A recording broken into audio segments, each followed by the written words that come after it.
G'day, doggies fans, all things Bulldogs. It's a live review. This will be a pretty quick one. I will get started pretty quickly tonight. Feel obviously people will be coming home from work and whatever else. May not have a lot of people on today. That's fine. We'll be on again tomorrow night at the normal time between either 7 and 8 p.m., somewhere like that. And we're going to talk about the review right now. Lots to be excited about. Really happy with the progress of the team and the club. We weren't getting, ahead of ourselves at any point. We weren't getting upset with any of the stuff in the media, only at the media and at some of our own fans who pandered to it. We're not worried about that. Phase 3, it's going well. I said it was Origin, then this last period, and it's a privilege. It's absolutely an awesome thing to have, these next 4 games against teams that really need to get 2 points, such as the Cowboys. We pretty much ended their season. We ended the Dragon season, and Manly's season is on an absolute knife edge now. If they lose next week, they're gone. Pretty much, they're gone. They're not going to turn it around. And they come out very, very hard against us. It was great to get a good win. Many people expected that sort of win against the Dragons the week before. I didn't. Look, I thought we'd escape with a bigger margin for sure, and I thought we'd be ahead the whole game, or, ahead for the majority of the game.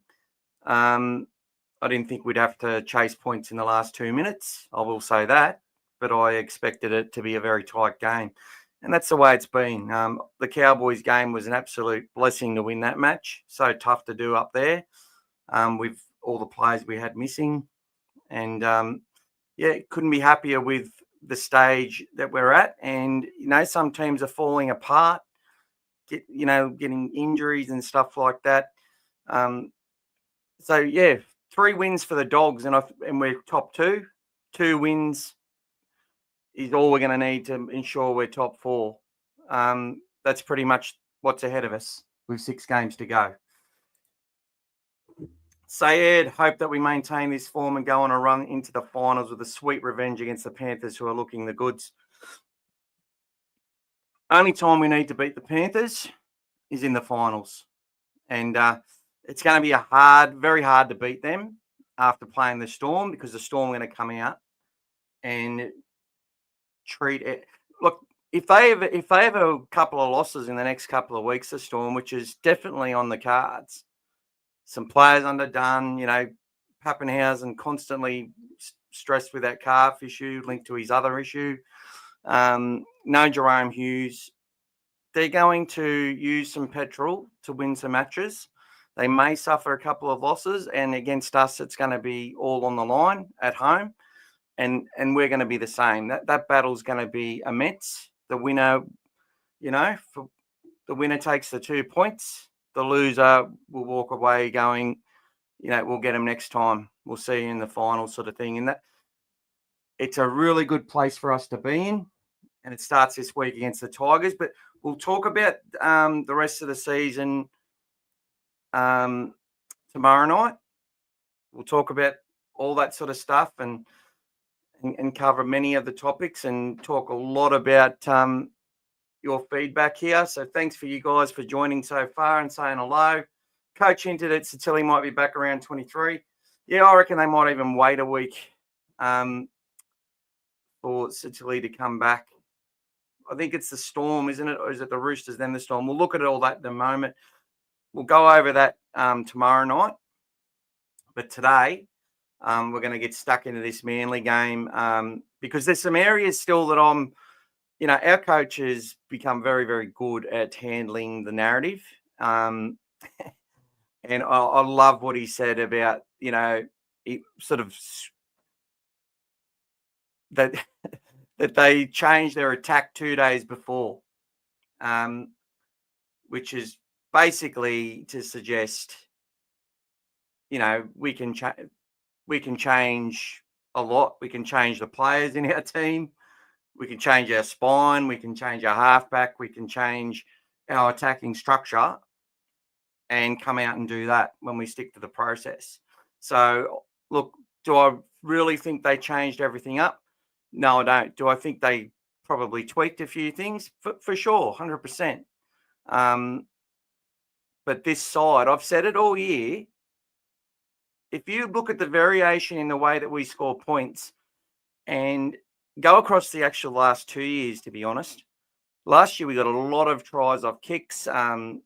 Leading up to that, Burton and Addo-Carr, a lot of tries off kicks last year, kicks in behind with the likes of Curran and Haywood and heaps of players, Cherry, the wingers scoring tries off the kicks. This year, we haven't had as many. They've really, but we've got a lot of repeat sets nonetheless. But when we've had to turn it on in games, it's happened through our centres. And they've broken tackles. They've beat opposition players, And there's also been, and the execution of some of those plays yesterday, like we've had games where we've tried that and it hasn't worked.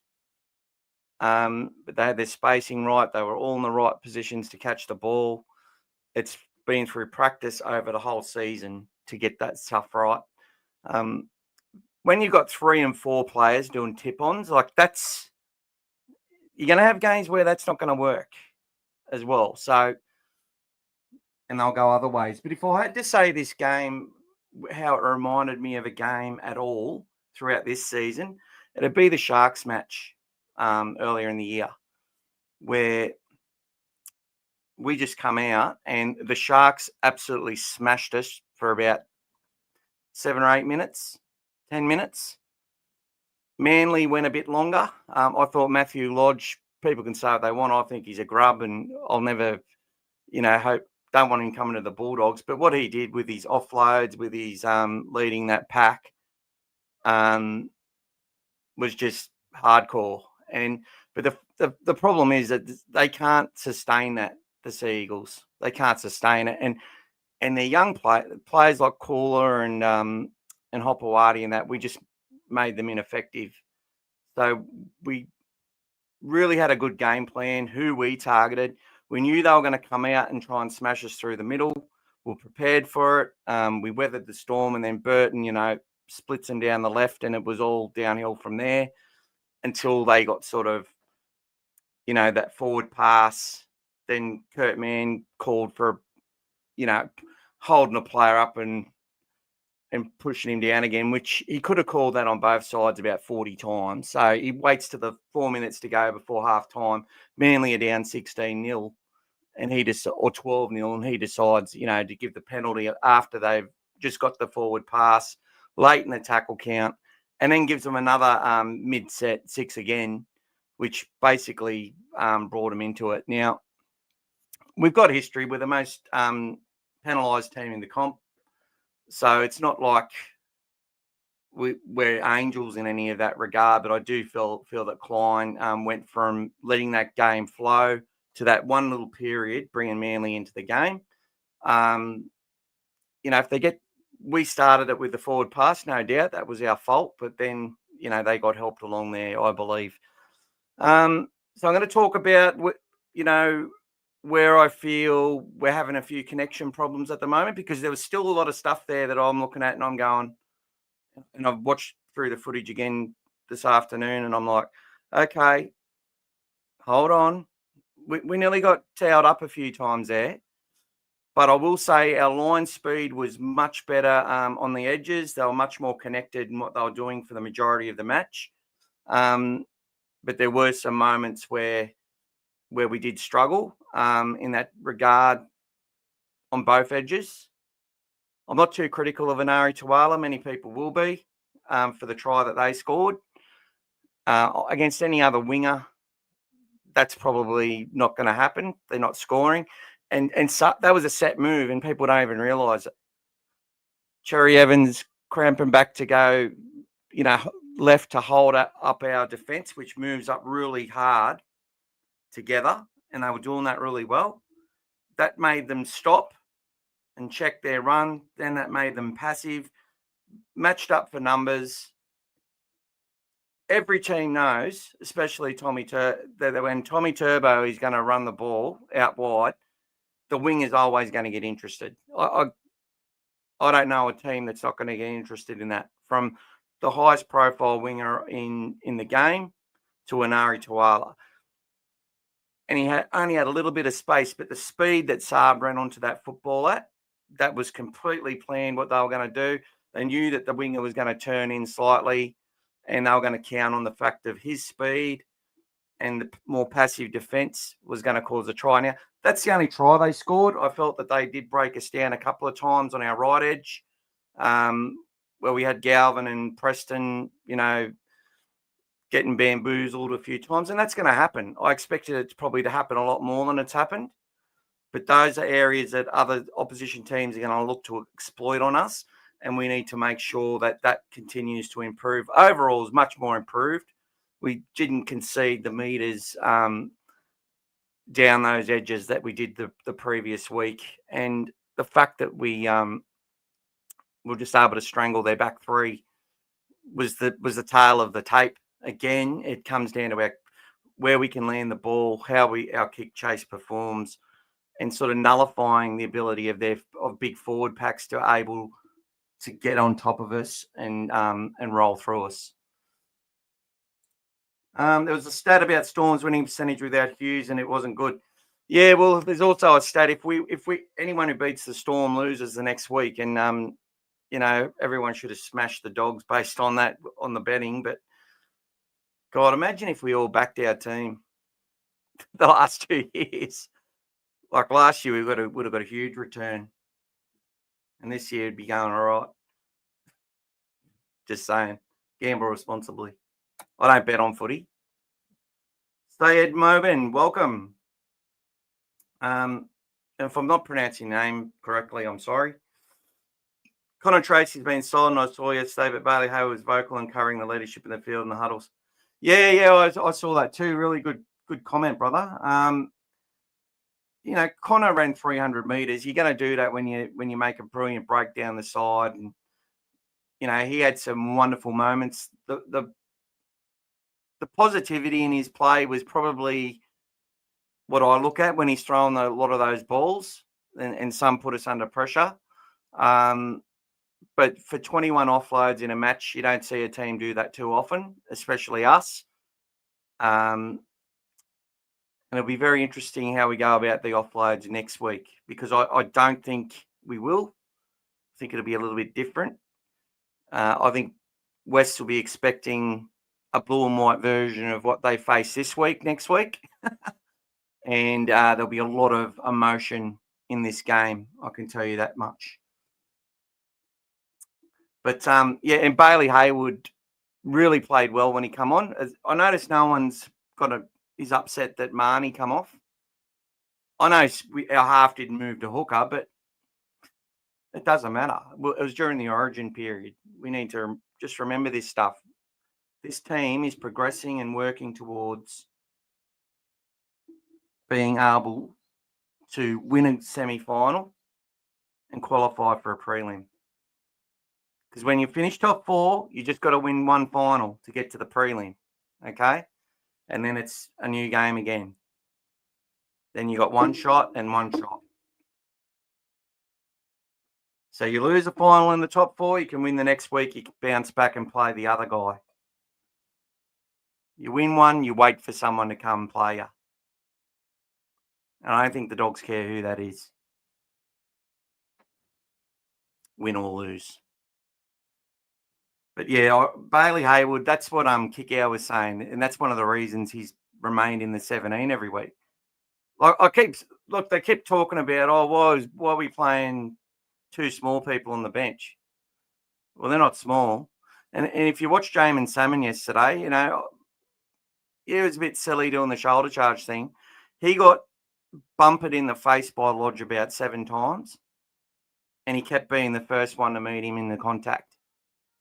30 kilo difference between the two blokes, and he fucking got in there at 87 kilos against 117 and put his shoulder in places that people wouldn't be willing to do it. Look, and Lodge was winning that contact, no doubt, for the majority of it, but we kept coming. They went after Max King. They went after Hughes. But our boys just keep going. And then what happened? They used so much energy that by the time Harry Hayes and Curran come on, they were just having a ball with the ball whenever they ran. Curran's doing more of the defensive work. Harry's doing more of the hit-ups at the moment. And Harry Hayes all of his runs looked like they were over 10, 12 metres yesterday, which was brilliant. But, Bailey did a really good job. Marnie tackled his ass off, and they worked him over as well. Like, they targeted Marnie the whole game. And,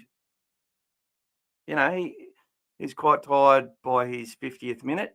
But Hayward needs 30 minutes in the middle. Okay? Now, it's good to go out there and play 30 minutes where we're running downhill, which is basically what happened. Marnie set the game up.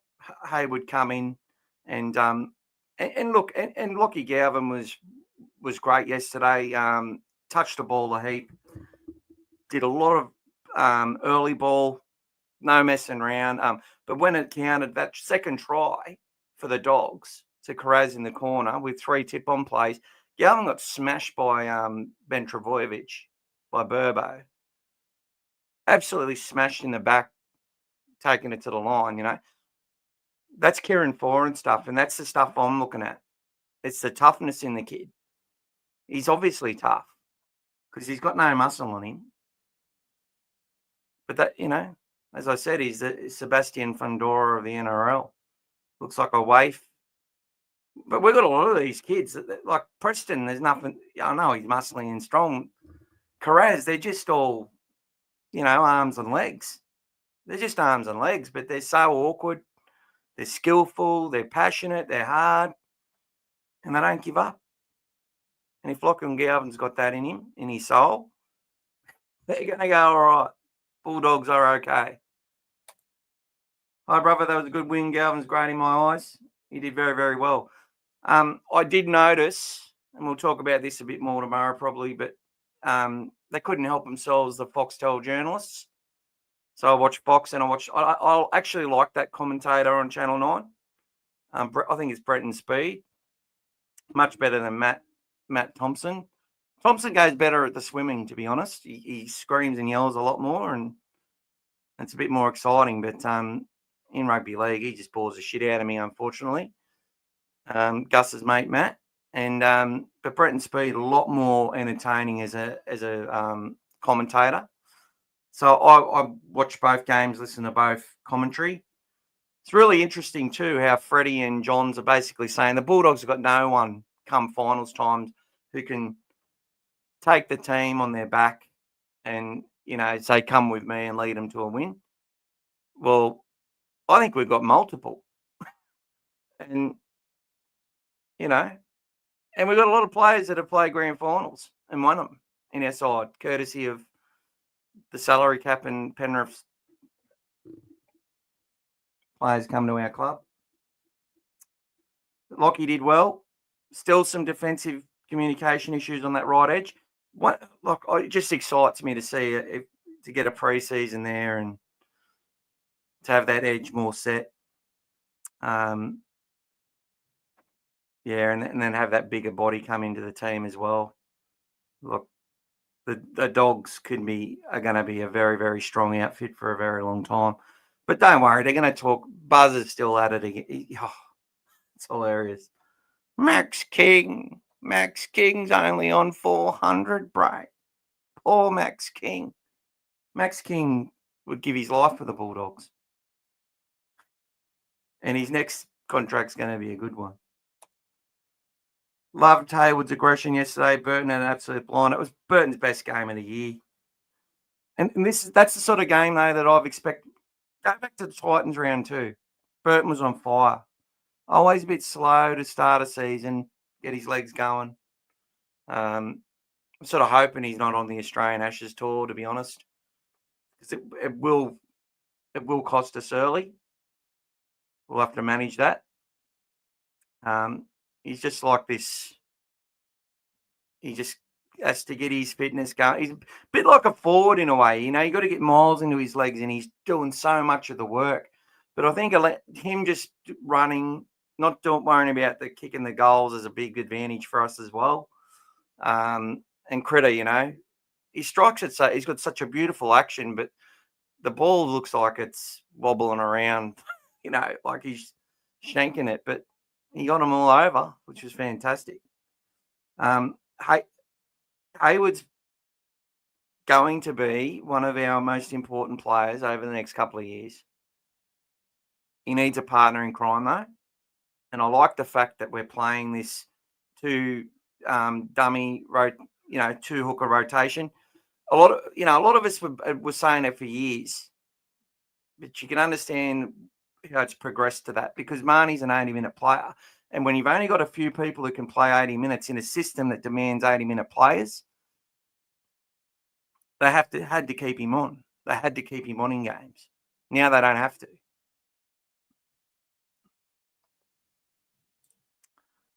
Gday gets on. Improving on previous games, but we're definitely heading in the right direction. 100%, mate. Exactly where we said we would be. I've listened to people. You have come to this podcast. People have come here and said we're disgraceful. You had the Touchline podcast, the guy I've had, God bless him, that our season was done last week. Season's done. Right?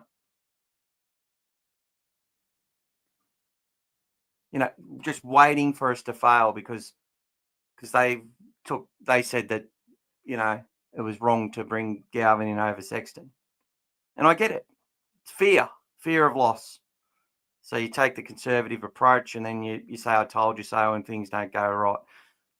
I don't say I told you so. I'll just say I was either wrong or, what we've been saying here is keep the faith. We say it on All Things Bulldogs group all the time. Keep the faith. Pete Webber's call, KTF. Keep the faith. Trust the process. Understand we're building something bigger. We're ahead of schedule. They've identified some stuff. We were impacted by Origin more than we thought we would be. We're impacted by injuries, suspensions.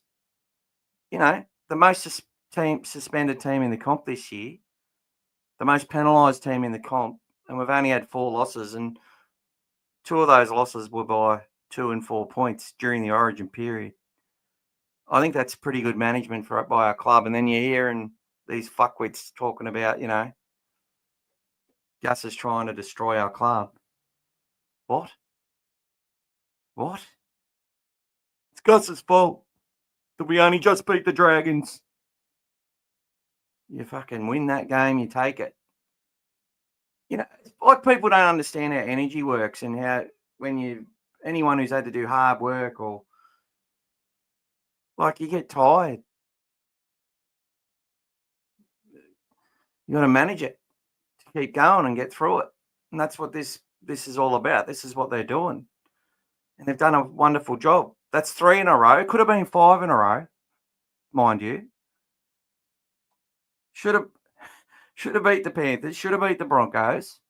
But we only just lost. And we were highly, we're vulnerable in all those matches. We could have lost the next 2 as well. So we've got through them. We're heading in the right direction. And we've just got to keep the faith. Now, West, I don't expect them to be easy beats this week. Might turn out that way, and that's great. It'd be nice to get a few nice wins. But the Dogs are out there expecting a tough battle every single game now, all the way through.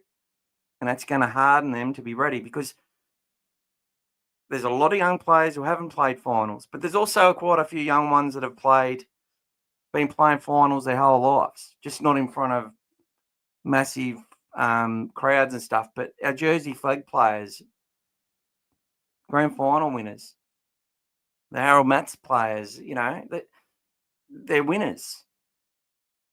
And we've got winners who have key roles within our club who know how to win. Okay? It's setting us up really well. G'day, Timmy. Sam Hughes. Yeah, that's a great thing. In Sam Hughes, look, we'll get these stats up, guys, because I've been rattling on. So I'll get them up for us. But Sam Hughes, like the game he played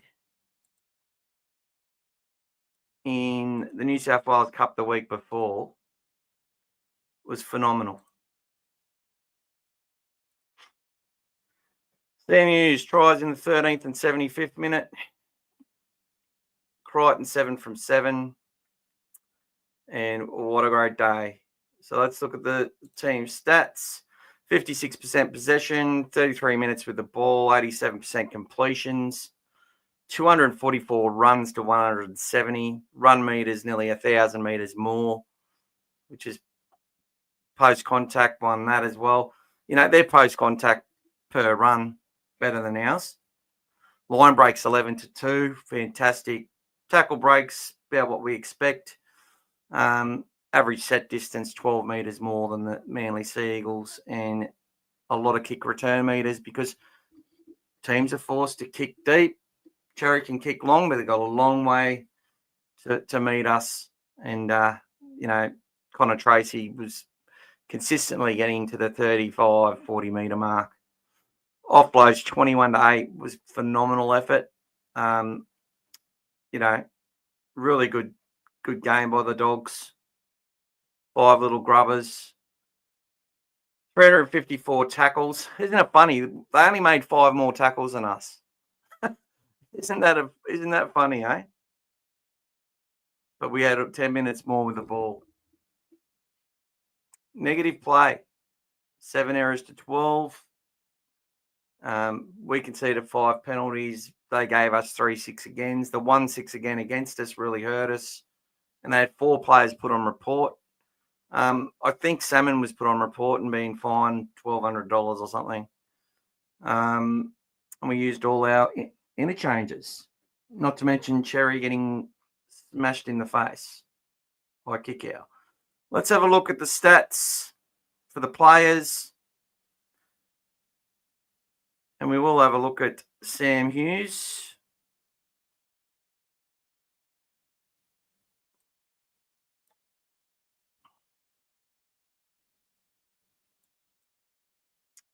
So Sam, he had 10 runs for 81 metres,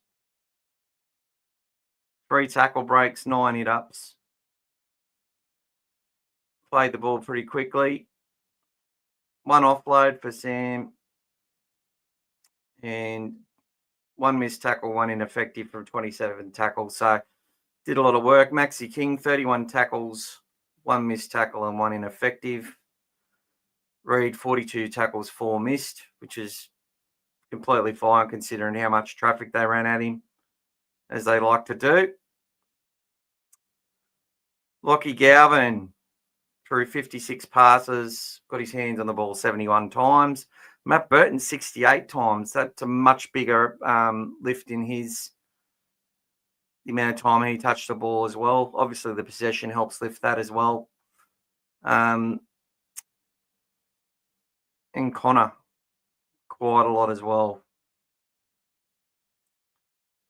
Kickout did his part. Jamin Salmon, 20 passes from his 28 touches. Kurt, 15. And Bailey Hayward, 51 passes. What did Reed have? 76. In 30 minutes, we just had a lot of possession that last 30 minutes, and that tells you there. Bailey butchered a try, obviously. Cherry, the pass wasn't that easy to take, but Hayward thought he was scoring for sure. I wish he did. He would have been so happy. Josh Curran and Harry Hayes were instrumental in that win, the way they were able to take advantage of what our big boys and what our team did to absorb that early pressure. Preston, again, works his ass off every game. What did he end up getting? 15 runs, 117 metres. Kick out 16 for 126. So we're in good field position. Our forwards get more opportunities to run. But the work of the back three was the difference.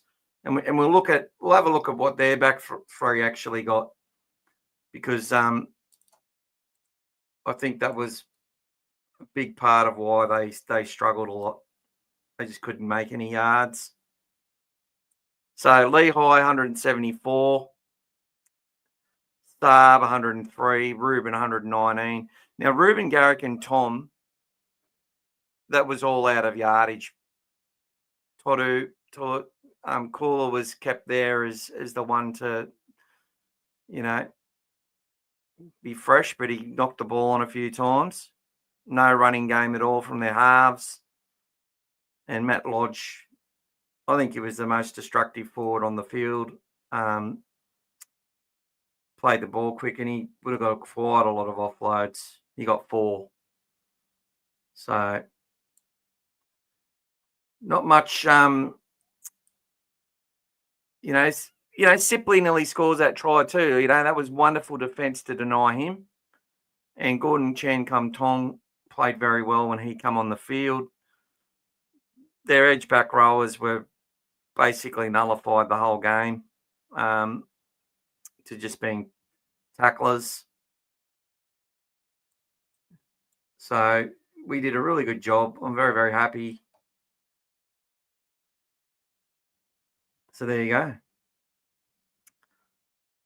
Ran a bit of traffic at Brooks and Daly Cherry Evans, and their efficiency was way down. Way down. Let's get back to the Bulldogs.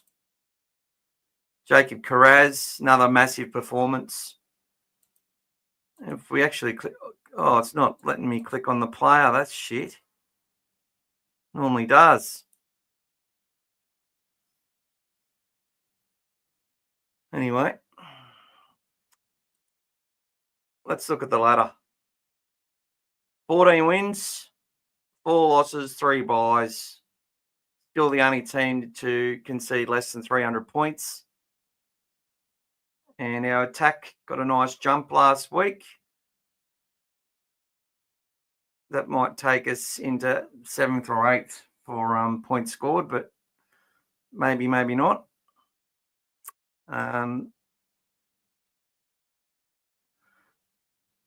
It may actually, which is good. And hopefully we can keep that attack flowing. So we're 7-0 in day games, 7-4 in night games. What are the Tigers?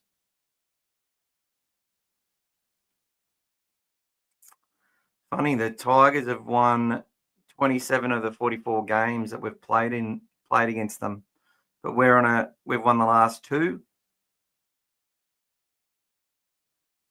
And actually, I think this is around the wrong way. I really do. It's got our stuff over there, but we're over here. Oh, no, sorry. We've won 27 games. They've only won 17. But let's not get ahead of ourselves. We'll do that tomorrow night. Let's get back to it. Sam Hughes, but his game in New South Wales Cup the week before, a really big, reason as to why you play that well, get your chance next week. And this is why the Bulldogs in New South Wales Cup are so important to this club's success. Now, they have to win their last 6 games, and even if they do, there's a chance they can still miss the finals because of the big gulf. But they're 1 point off 6th spot in New South Wales Cup. They're 3 points off the Panthers in 5th place, which you have to be finishing top 5. And the Dogs have to play 4 of the top 5 teams. And even the other team, Wests, are basically playing like a top 5 team, if you ask me, with their results lately and the sides have been running out. So it's actually really good for us. And the reason I say that is because these youngsters are playing quality opposition in that grade. The Bulldogs have made the finals. They all know in that squad that they've got a chance of playing finals for the Bulldogs if they just keep hitting their individual goals, keep doing their stuff for the team, keep up their fitness, keep up their hunger and their drive, and they could be playing in a semi-final. That's the reward. Now, if it's not the reward this year, hopefully it's a reward from next year. So whether they win all them games or not isn't going to matter. The motivation for every player out there is going to stay the same. So I expect that team to just continue pushing and fighting and competing the best that they can to, for those players to be ready. Now, Andrew Voss, I sort of was about to say this and I went off track. Andrew Voss made the mention that Toby Sexton had a great game and kicked the winning goal, winning penalty goal in the New South Wales Cup. Yeah, Toby did play pretty well. He had some good moments. Him and Woods were probably outpointed by Toby Rodwell for the majority of the match.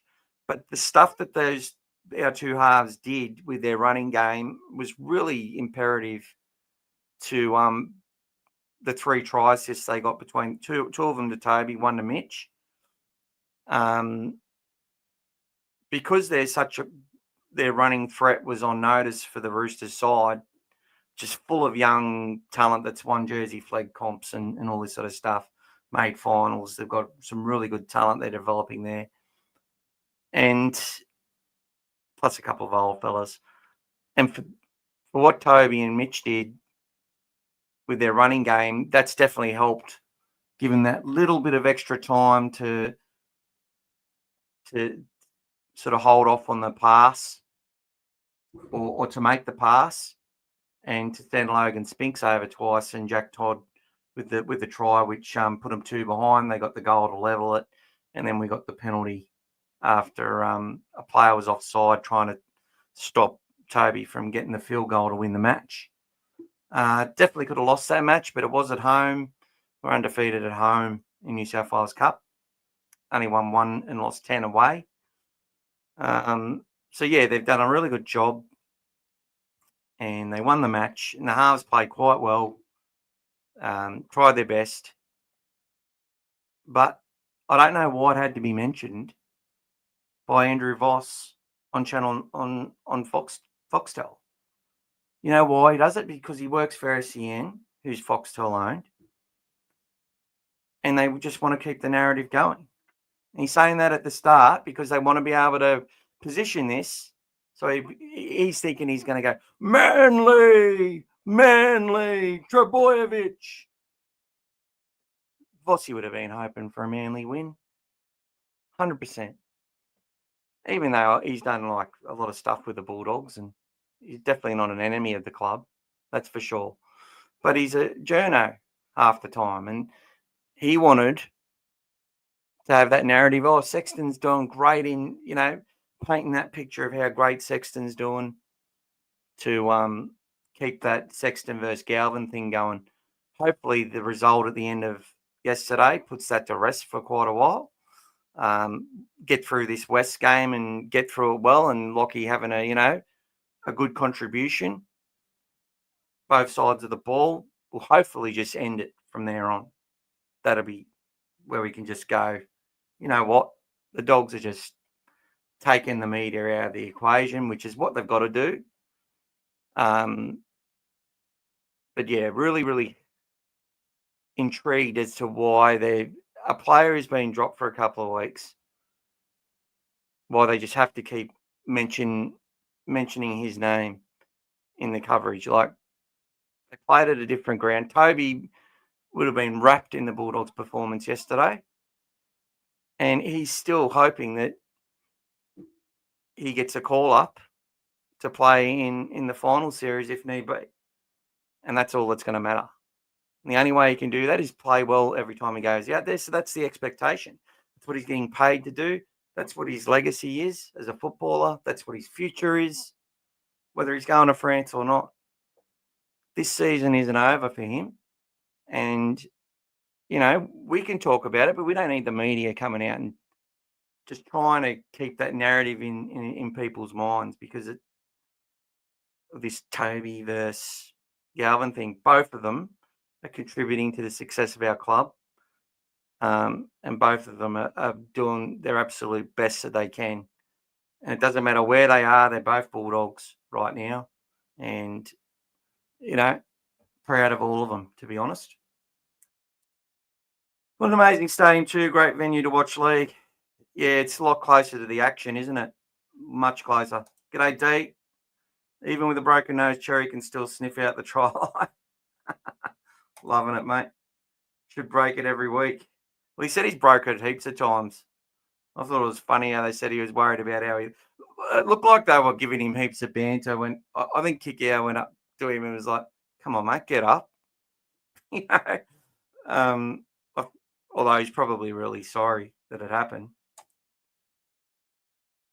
Connor's really starting to become comfortable in his role. This is only his second season as a fullback, and he started the season late last year. Yeah, I think many don't understate how good he has been for us. But we've got to keep saying it. He didn't get a preseason last year. Blake Taft got that injury from Dominic Young, got smashed in the face.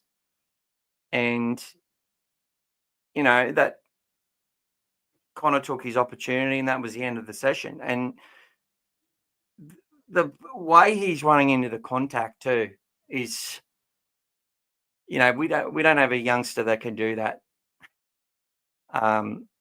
I do like if Tracy gets injured, it's got to be Wilson, Carraz, or it could be Tuala, who's played some fullback, or Critter has to step into that role. But how good has he been? The way he just, he's picking out the right players to run at, but no fear. Play without fear yesterday. Probably a little bit too much on reflection, but they've got to practice playing without fear too. You know what I mean? You've got to. Carraz, his ability to offload the way that he does is through consistently doing it and doing it in big matches, in big moments. And there's going to be a time where it's going to. We saw it in the last couple of weeks where it's fucked up. Where it's actually been an overplay. And we'll be like, oh my God, it's annoying.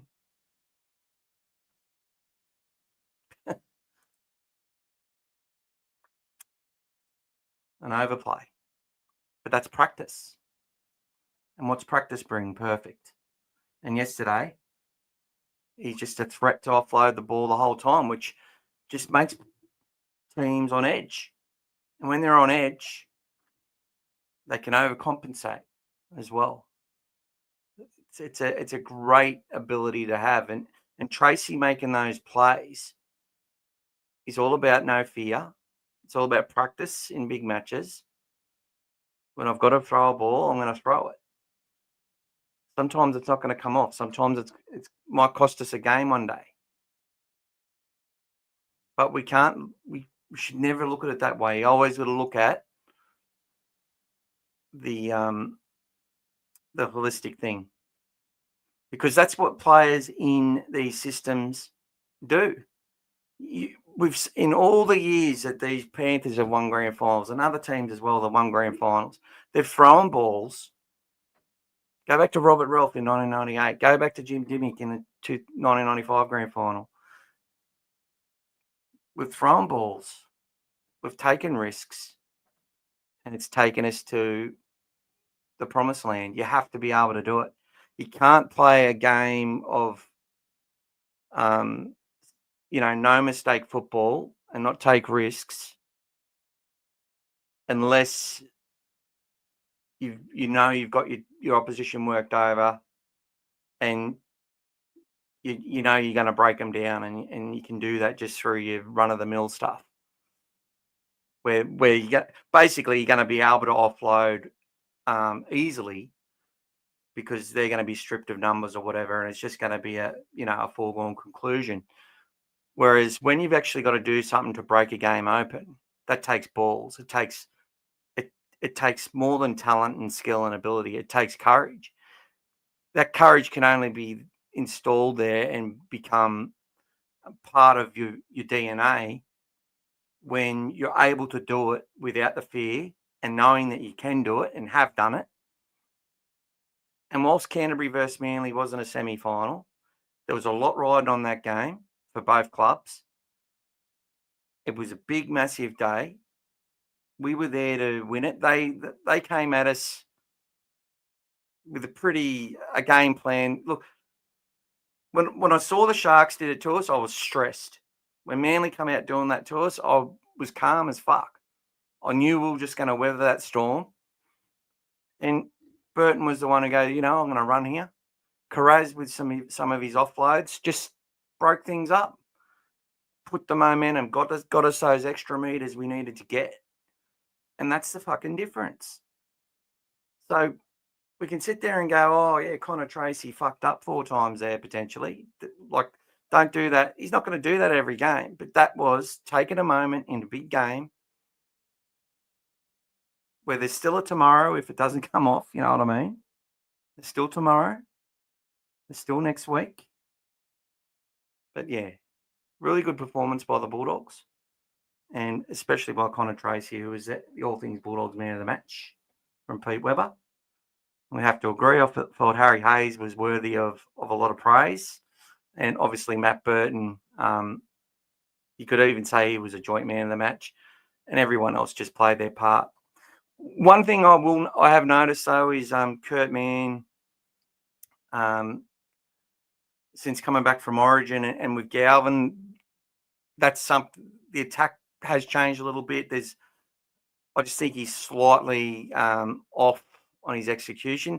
Nothing wrong with his effort, and nothing wrong with what he's doing. Plus, other teams are really more wary of Kurt at the moment, so they're really connected and dialed into when he's got the football, and that's put him under a bit of extra pressure. I don't think if this is it's not a big deal. Like, he's not playing bad, but this is just one of the things that happens when you get a little bit of a change in the way things happen on the footy field, and within clubs and teams. And I'm not saying that because you got penalised and that sort of stuff. I've just noticed it, especially over the last couple of weeks. It's just been a little bit different. Defensively being dialed in. It just hasn't been as fluent with the ball. And I think that's partly to do with the opposition really aware of him, but also with some little change up in combos. Other people may not have seen it and are just seeing the same guy that's doing a fantastic job. I'm not saying he's playing badly. I'm just saying that that's one area where we haven't seen the fluency as good. He's as the game went on, I still felt that there was a lot of I felt that got better, but for a while there it was a bit clunky, and it was a bit clunky last week as well. So just one thing I wanted to add. G'day, Tony. How you going, mate? And thank you. Was at the game yesterday. Amazing viewing and eager to be back there to beat the Chooks. Burton was playing out of his skin. Loved it. Mate, round 2 against the Titans, he looked like this year was going to be the year. Gets that injury. It's taken a while. He's had some really good moments leading up to then. The game against the Roosters, scoring that try and then giving it to Cherry to score the same way, and then him getting the one to win the game.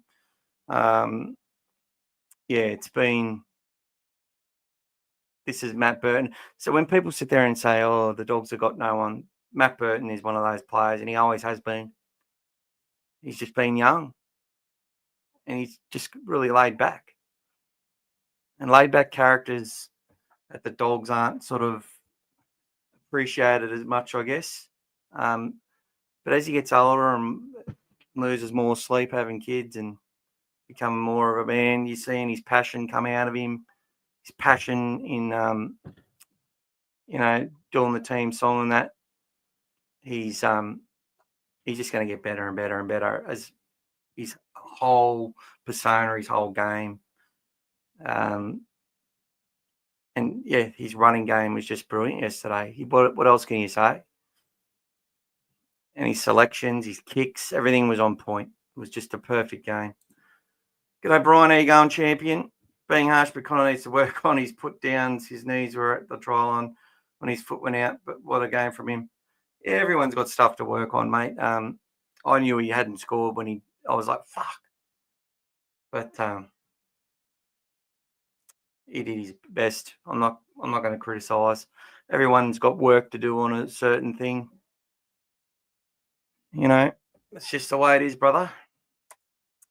Lodge pushed a fine line with raising his elbow bumper at the line of attack. He certainly did, and he got Salmon a few times. It wasn't called, but he got him, which is why Salmon was like, "Fuck you, let's go. I don't give a fuck how big you are.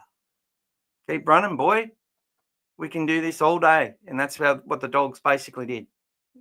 Keep running, guys. We can do this all day. Happy to do it all day until you run out of puff. 70's 96, just want to point that out.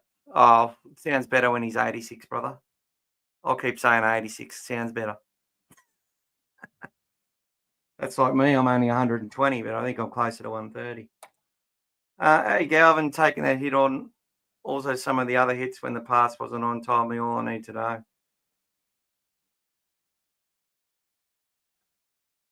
Yeah, when he didn't pass the ball. Exactly. Very, very good there. And an early ball too, where he's just like, yep, we're going out there. We've got to get the ball out there as quickly as possible. That's my role in the link. I don't have to do anything other than that. And then there's other moments where he's just doing his job. He made a good break. Yeah, nice stuff. This game is going to be big for Galvin. I think he will do good, but I hope his emotions don't get the better of him wanting to prove a point. Yeah, well, he's only young, and I'm sure that might happen.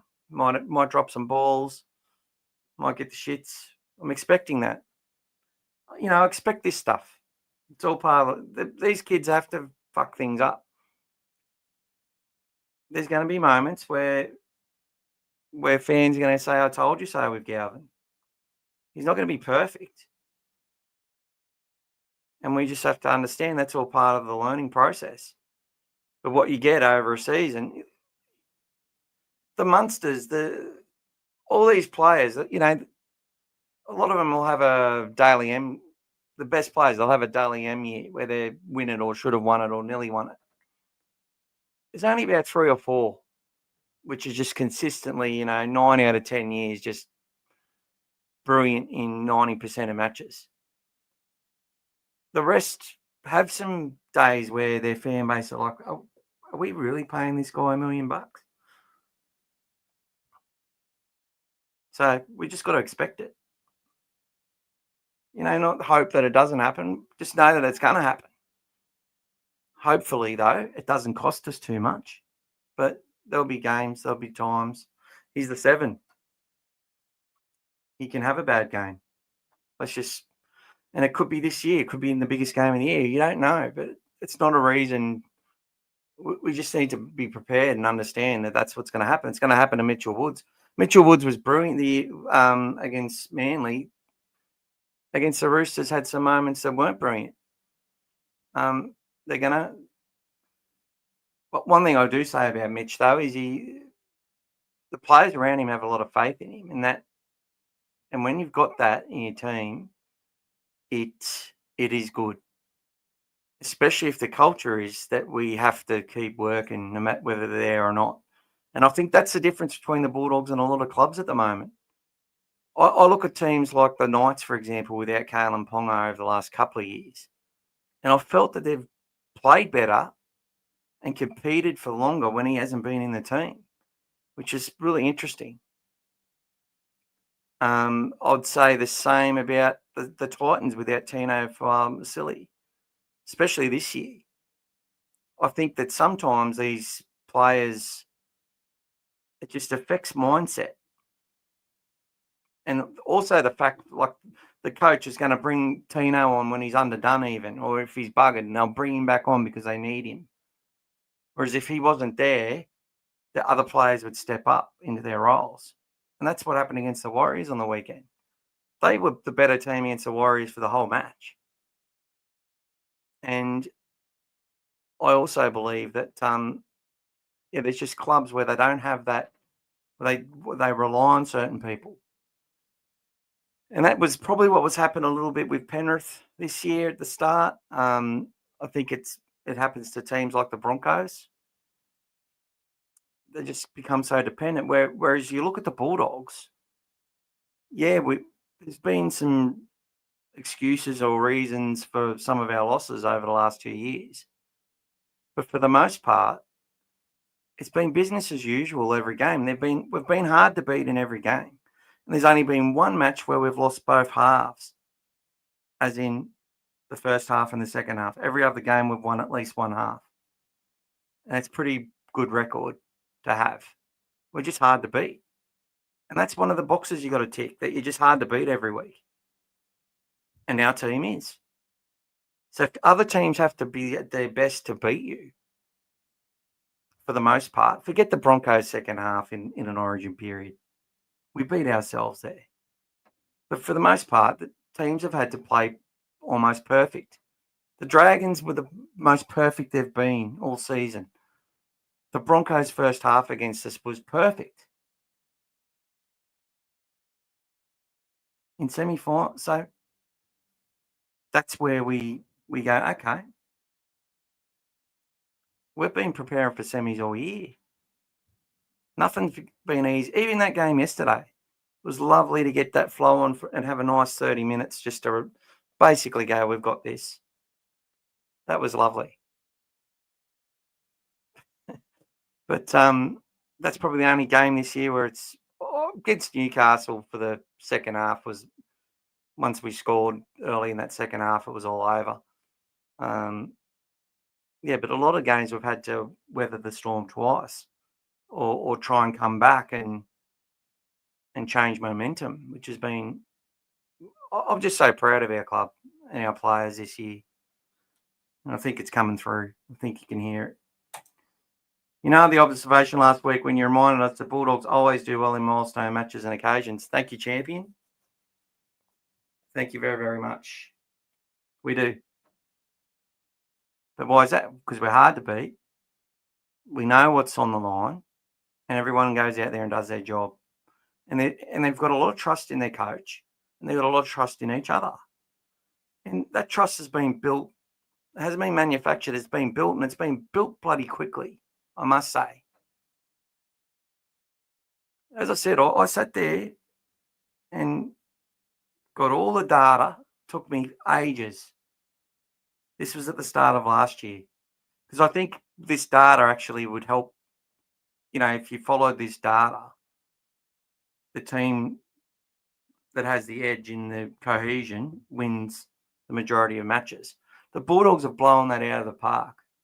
And by cohesion, I mean the most amount of games played together over their entire junior representative career. So, you know, if they're playing together in Harold Matts and they're playing together in NRL, you add all the games they've played together up until that point. And it makes a big difference. It makes a huge difference. So when you got players like you get Burton over, and then you get Kickow over, and then you get Salmon and Critter over, those four players have all played games together. At the time, we had players like Josh has left now, but we had Burton and Josh Addo-Carr building games together. We had nucleus of the team from, 2022. Pretty much the recruits we brought in 2022, a lot of them are still here now, like the Max Kings and the like, and the Carrazas and such, and Burton and Marnie, right? Marnie coming in 23. So every game they play together just continues to add up and add up and add up. So then when you start bringing the juniors through, that cohesion lifts even more. And when they come into a team which is suddenly cohesive, this is what I'm saying. It's like, based on the statistics, the Dolphins had the same cohesion amount as what we did. And they were built from a team from out of nothing, which is essentially what the Dogs have done over 3 years, is build a team out of nothing, whilst trying to get the juniors going and then starting to filter them in. And the juniors have come in probably quicker than anyone expected as well. No one was thinking Harry Hayes. Look, I thought Harry Hayes might debut this year, not last year. Same with Bailey Hayward. I wasn't sure if he was going to make it. Shows you how much I know. This is all retrospective, reactive for the most part. But what I've learned in doing my podcast is there's patterns that emerge with our club, and they're there for everyone to see. And whilst there's obviously a little dibble dabble here, a little mix up here, it's a pattern. It's boring for the media because they don't want to talk about these patterns because they want to make out like there's mystery and they don't know what's going to happen. I'm like, we'll just follow the pattern. There's been a pattern with the interchanges, with the way we play, But people just keep talking about attack and defense. Even on the weekend, everyone and the commentators themselves, Anari Tawala should have held off. And just marked Saab. Oh well, he has to check Turbo. He's going to do it. They're all going to do it. Tell me a club where they're not checking Turbo there.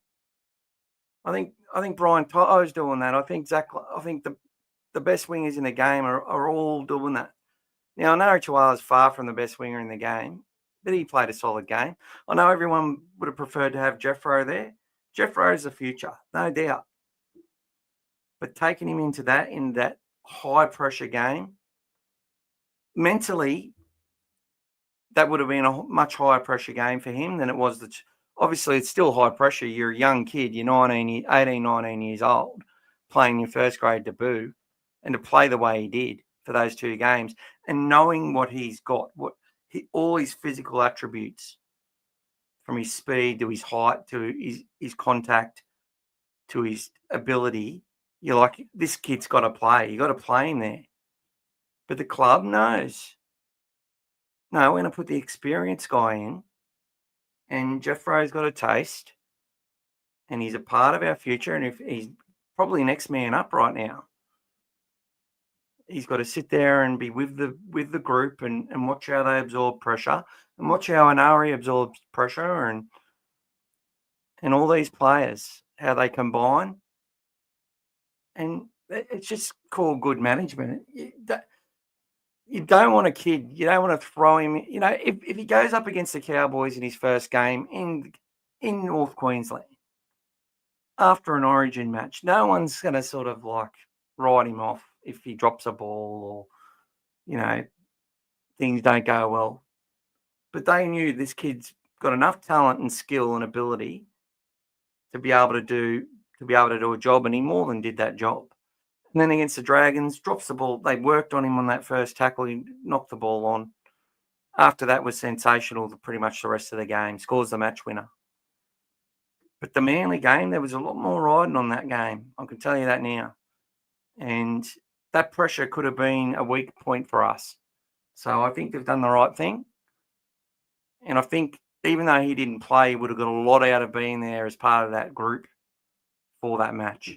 100% believe that. Sam, welcome. Crazy the beast. That first try was freaky. He catches the ball off the ground and scored in the corner. It wasn't as easy as it looked. Mate, every part of them, everything they did, including the finishing, was just superb. The tip-on plays, like how many tip-ons did we do in the match? Unbelievable. NK, who do you think makes way for Satilli? Welcome, NK. I don't know. I think probably Sam. It just depends where we're at. The coach tends to pick the team he trusts the most to play 80 minutes. But if it gets to if he believes that Sam Hughes can play 2 stints if he needs it, he might hold a spot. And then they might choose between Hayes and Curran. I think they need to give Hayes and Hayward a break. They may not need it, and they may not be thinking that. That's just my thought process. Those guys have been carrying this team. They've played all season. They've contributed. They've started matches. They've played some longer minutes. Hayward and Hayes starting.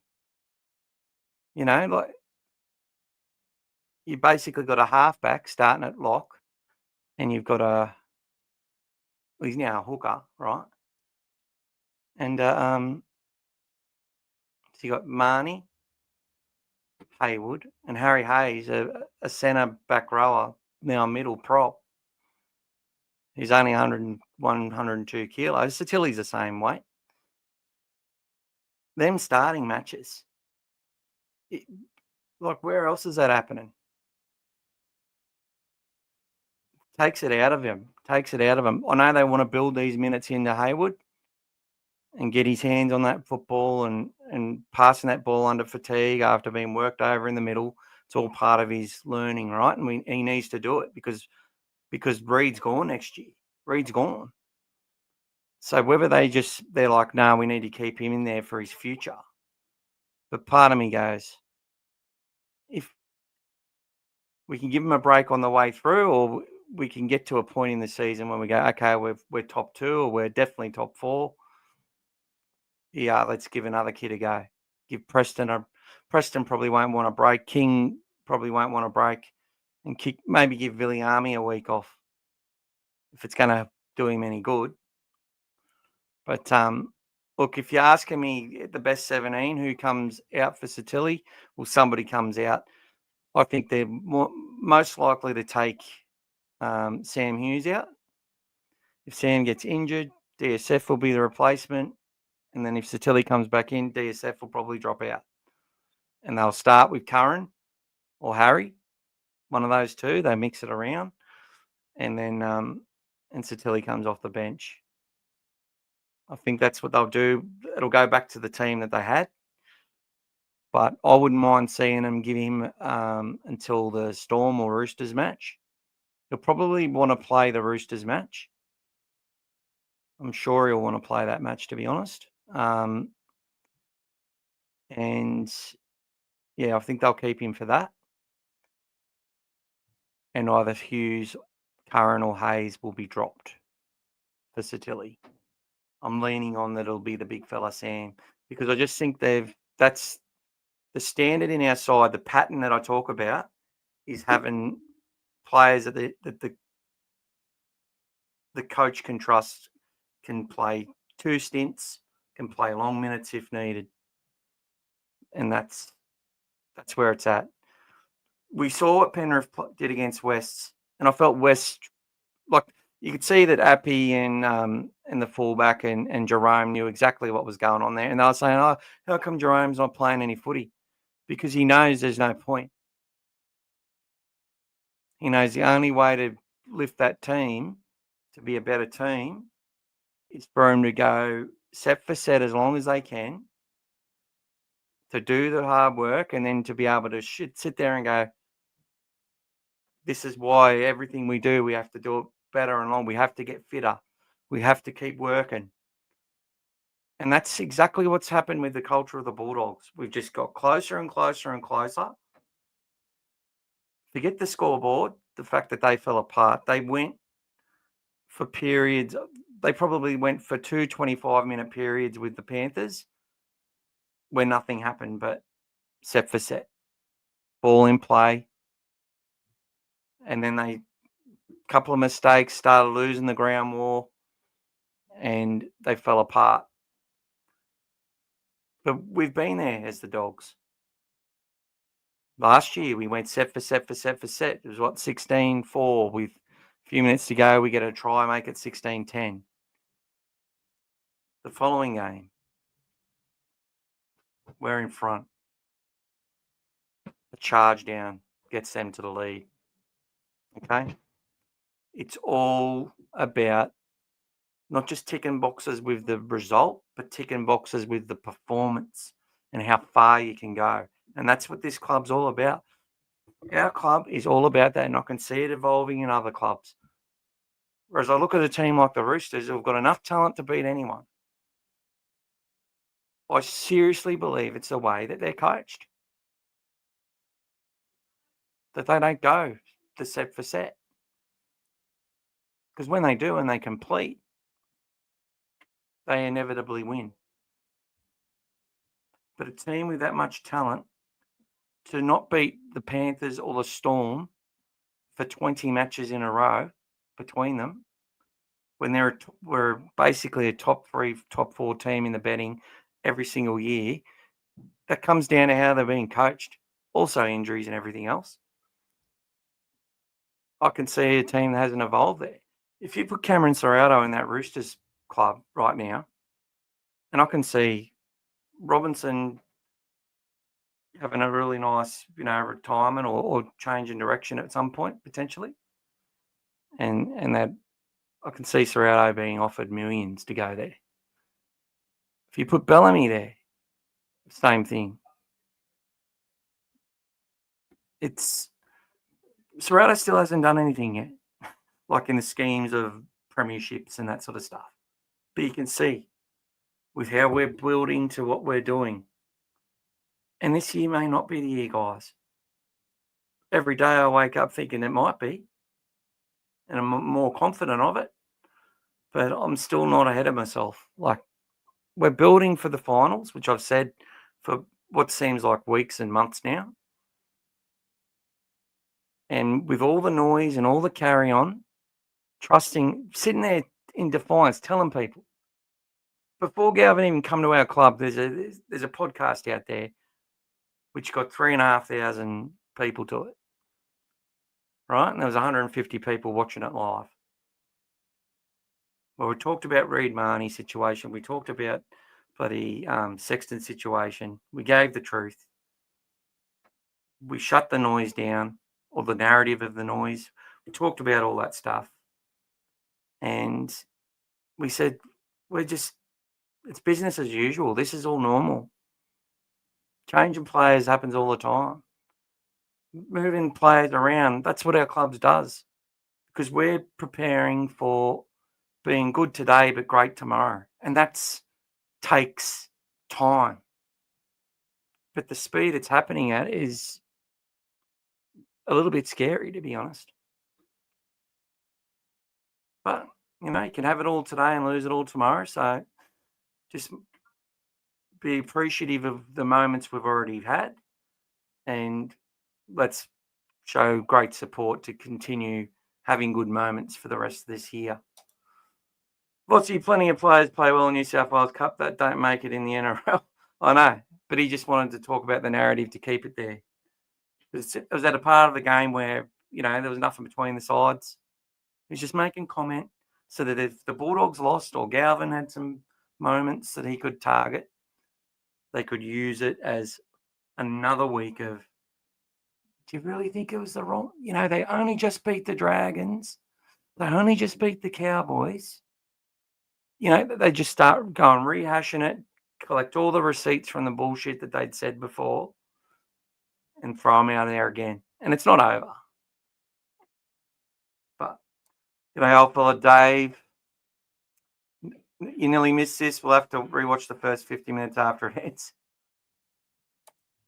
Thanks, champion. Any truth in the rumours about Kay Dykes joining the Dogs this year? I thought it was a foregone conclusion. So, and I did a big article on All Things Bulldogs, but I forgot to mention Kay Dykes as one coming because he's definitely someone, if we can get his body right, he'd be a fantastic backup for Connor Tracy and someone that, has untapped potential.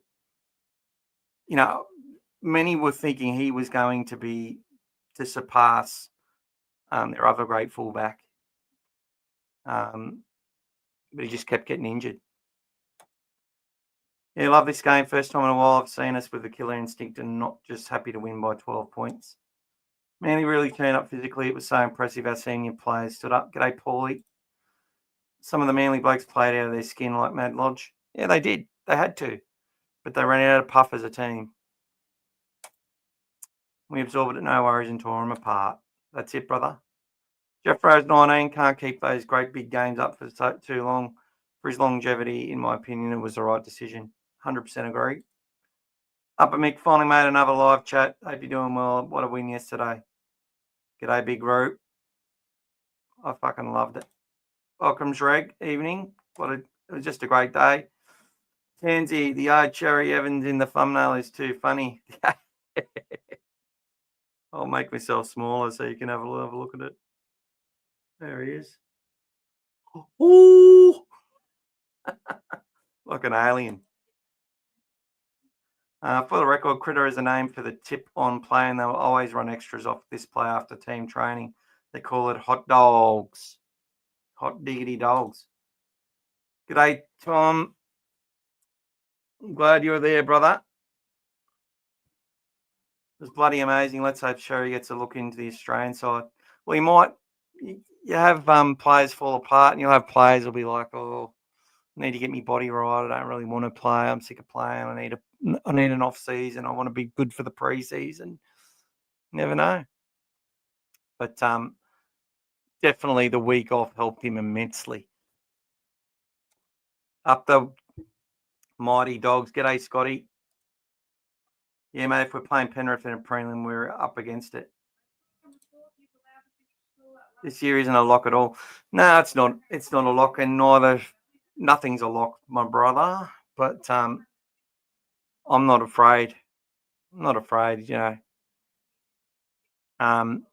I sat there in '97, watched Manly, and a lot of the time the Roosters just be too good for the Knights over 80 minutes.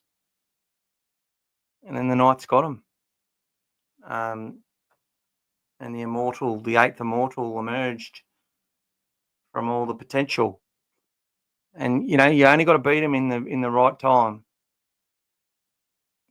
During the year, yeah. I remember in 2004, we got smashed by the Roosters, then we smashed them. And then we beat them in the grand final when it counted. But, yeah, we're just getting closer. We're getting closer. And they'll be up for our game. For us, if we can go to Melbourne and get the win there or just have a great performance, win or lose, go to Penrith, have a great performance, win or lose, it'd be great to be in a position where we can sit there and play, Mitchell Woods and Logan Spinks, or give Toby the, rest Galvin and Birdo in the last game.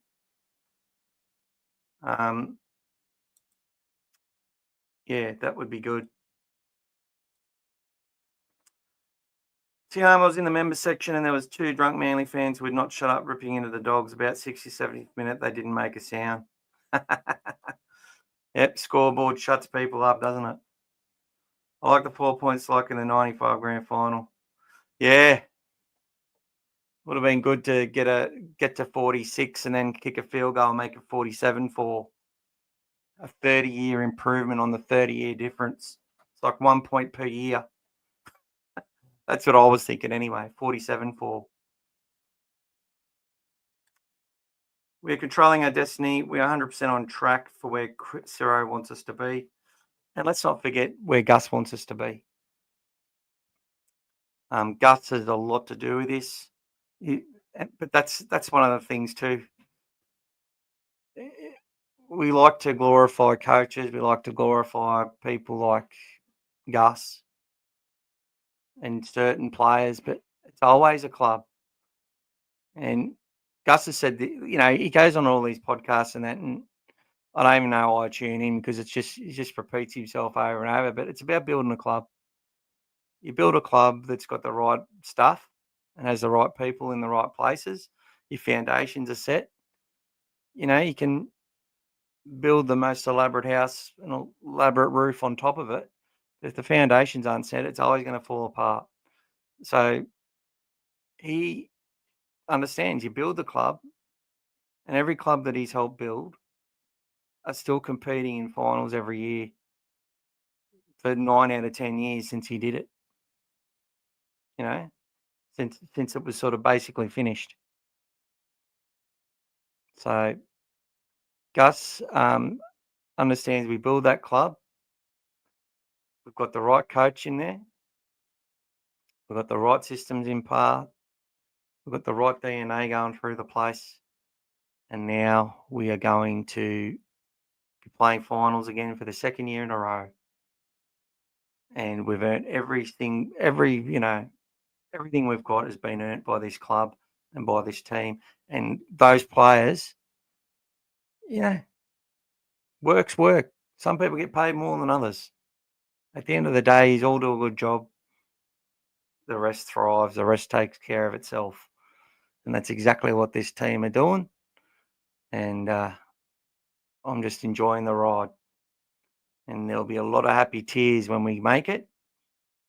But we just got to keep ticking those boxes. It's all about the performance. And they are getting there, and they will get there. Hopefully this year. May have to wait till next year or the year after.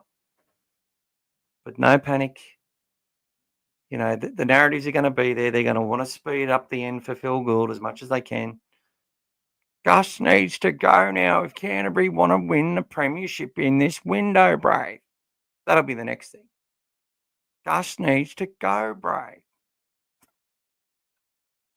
That'll be the next thing.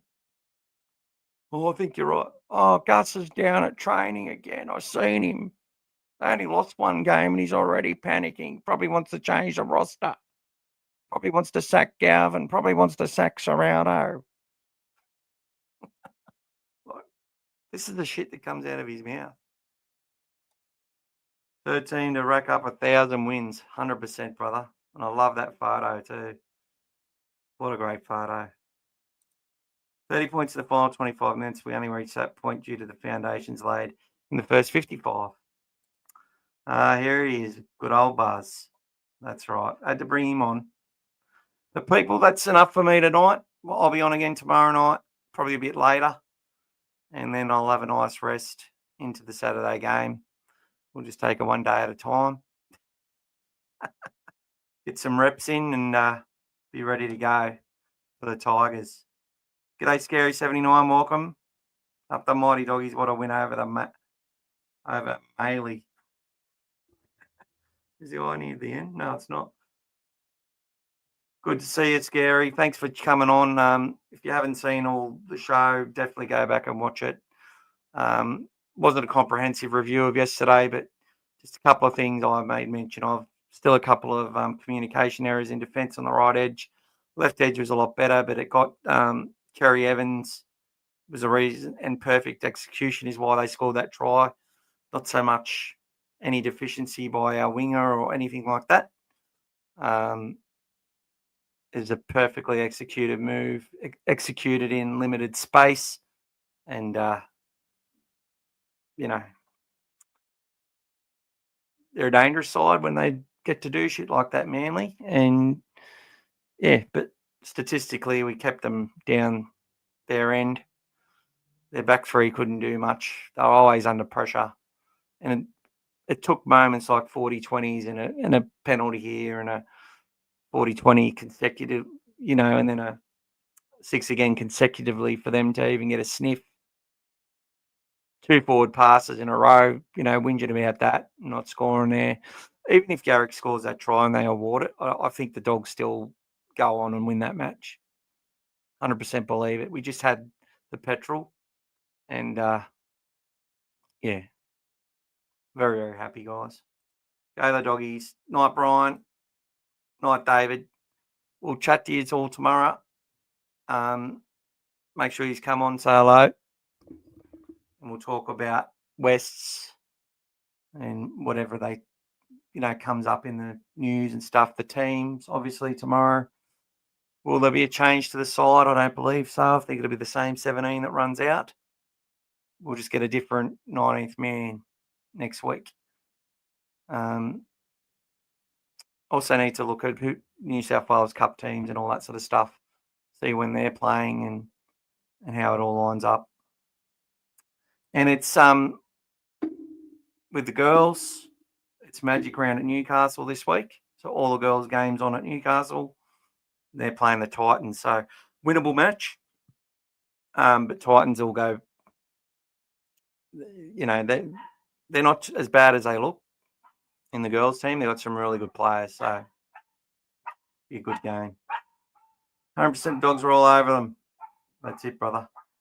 All right, guys. Speak to you tomorrow. Go the Dogs.